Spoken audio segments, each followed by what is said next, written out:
konsumen, sehingga perusahaan pakaian itu juga akan membuat bajunya dengan 3 ukuran ini, kecil, sedang, dan besar. Selain itu juga ada perusahaan yang melayani konsumen per orang per orang. Nah, ini lebih ke penjahit misalkan. Nah, penjahit di sini ia melayani orang per orang. Jadi bisa disebut dengan segment of one. Jadi perusahaan penjahit itu bisa membuat baju sesuai dengan keinginan dari satu orang dan satu orang lainnya bisa berbeda. Nah, praktek pemasaran yang disebut one-to-one marketing atau individual marketing. Nah, ini lebih contohnya kepada penjahit itu tadi. Ketika penjahit itu hanya melayani satu orang, jadi secara khusus, sehingga keinginan dari satu orang itu pasti berbeda dengan orang lain. Jadinya itu bisa disebut dengan one-to-one marketing atau individual marketing. Sampai di segmentasi pasar ini, apa ada yang ditanyakan teman-teman? Jadi dari awalnya ia bersifat heterogen, diklasifikasikan atau dikhususkan menjadi homogen sesuai dengan kesamaan dari pembeli itu sendiri. Bisa kesamaan usia, bisa kesamaan bentuk badan, bisa kesamaan keinginan, bisa seperti itu.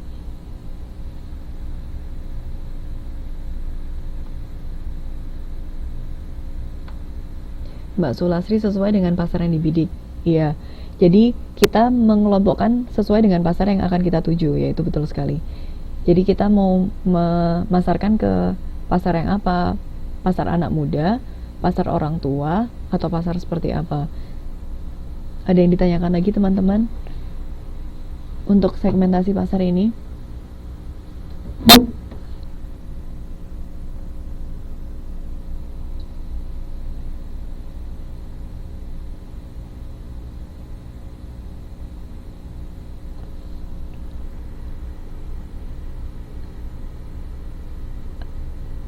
Ada yang ditanyakan? Atau saya kecepatan neranginnya?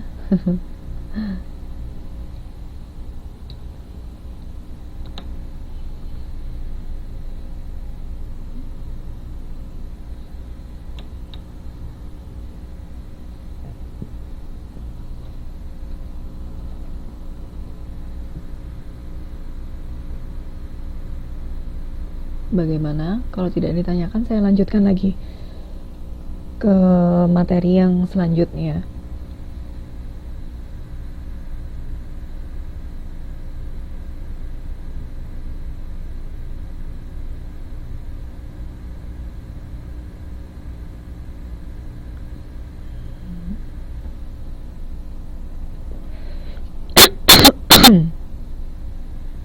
Dari Mbak Lorlela, lanjut ya. Oke, saya lanjutkan lagi. Ini untuk lebih jelasnya tentang segmentasi pasar. Jadi setelah kita mengerti bahwa inti dari segmentasi itu adalah mengelompokkan dari yang awalnya heterogen menjadi homogen. Nah, ini ternyata ada faktor-faktor untuk mensegmentasi pasar. Jadi ada 3 faktor untuk mensegmentasi pasar itu. Yang pertama adalah demografis, geografis. Ada yang bisa berpendapat apa yang dimaksud dengan yang termasuk ke dalam demografis, geografis itu. Contoh yang di dalam demografis, geografis.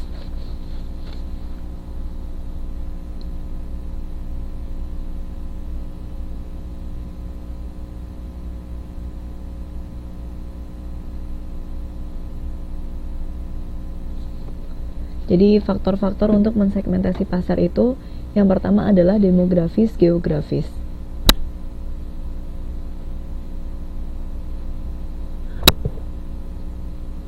Ada yang bisa memberi contoh? Saya beri contoh 1. Itu bisa ke tempat lokasi masyarakatnya. Ada lagi yang bisa berpendapat? Contohnya apa? Demografis, geografis. Mbak Uswatun, populasi.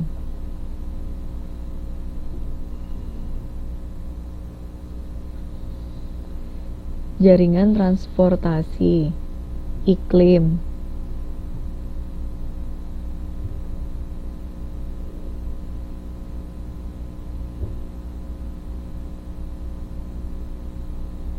Pola pertumbuhan, pendirian retail. Ya, benar sekali. Pak Priyanto masyarakat.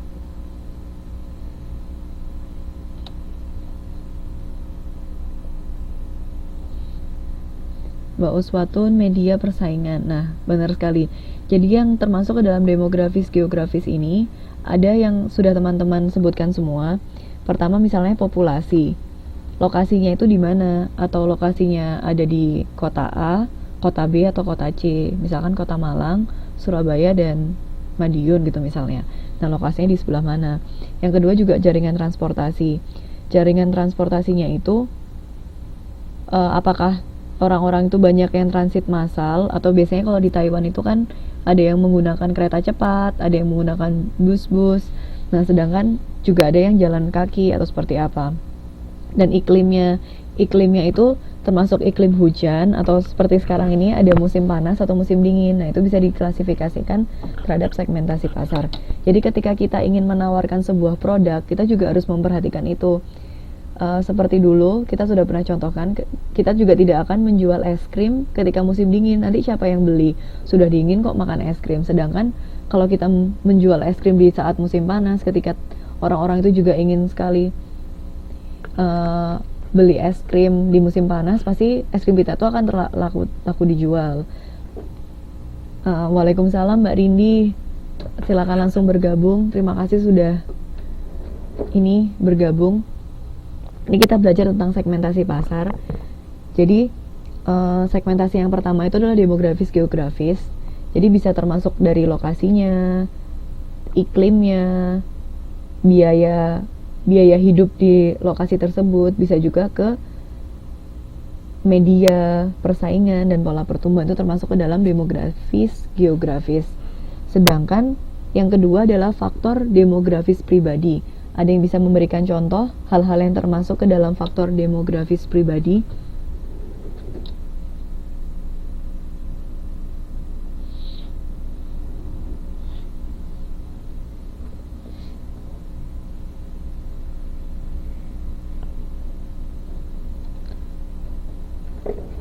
Oh iya, Mas Muhammad Riwahyu. Iya, nanti bisa langsung mengikuti perkuliahan lewat YouTube dari Mbak Iis Nur Anissa. Umur, jenis kelamin, iya tepat sekali. Ada lagi teman-teman yang Pak Priyanto, hobi, agama, ras.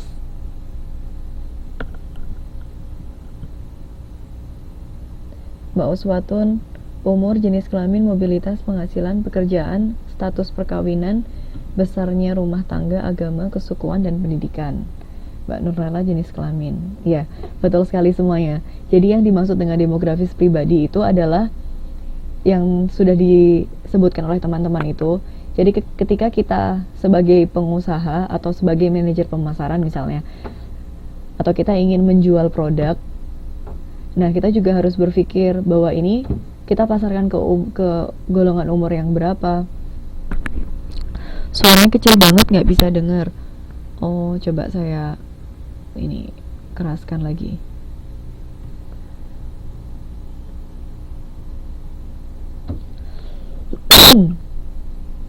Bagaimana Mbak Rindi, sudah bisa didengar suaranya? Yang dimaksud dengan udah keras banget. Oh ya. Nah, yang dimaksud dengan demografis pribadi ini yang tadi umur. Jadi ketika kita ingin memasarkan produk, kita juga bisa melihat kita memasarkan produknya itu ke golongan yang seperti apa. Apakah dia tua, muda, atau umur, klasifikasi umurnya. Oh, terlalu keras jadi mendengung. Sebentar ya.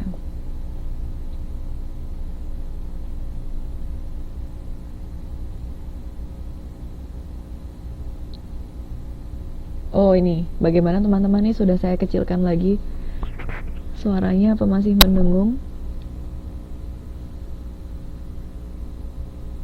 Oke. Bagaimana Pak Priyanto dan Mbak Nurlela? Kita lanjutkan. Jadi yang dimaksud dengan demografis pribadi itu adalah yang sudah teman-teman jabarkan tadi. Ada yang umur, jenis kelaminnya, mau dipasarkan ke lelaki atau perempuan, mau dipasarkan ke orang-orang yang memiliki hobi olahraga atau hobi masak. Nah, seperti itu. Jadi lebih kepada pribadi ke dalam pelanggan atau konsumen itu sendiri. Selanjutnya yang kedua adalah psikografis. Ini kurang P. Psikografis dan keperilakuan. Ada yang bisa memberikan contoh yang termasuk ke dalam faktor psikografis dan keperilakuan itu apa?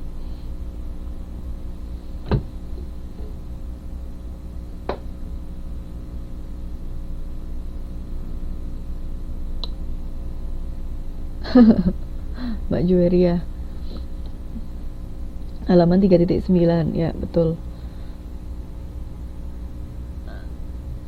Ada yang ingin mencontohkan yang termasuk ke dalam faktor psikografis dan keperilakuan? Ini Mbak Uswatun, kepribadian, sikap, manfaat produk yang diinginkan, persepsi, loyalitas merek, pengalaman menggunakan produk, tingkat menggunakan produk, struktur pembelian, dan daur hidup keluarga. Nah, ini lengkap sekali ya teman-teman. Jadi yang termasuk ke dalam faktor psikografis dan keperilakuan, yang pertama adalah kepribadian.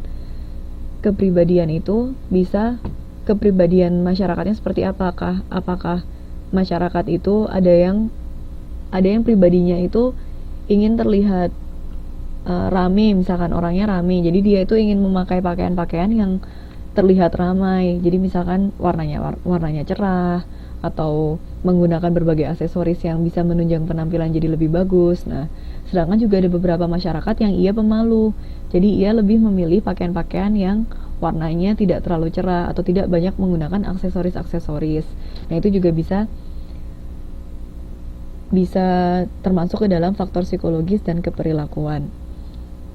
Dari Mbak Uswatun, kelas sosial, keinovatifan, kepemimpinan opini, dan kepentingan pembeli. Nah, jadi psikografis dan keperilakuan ini lebih dikhususkan kepada psikologis atau perilaku dari masyarakat itu sendiri.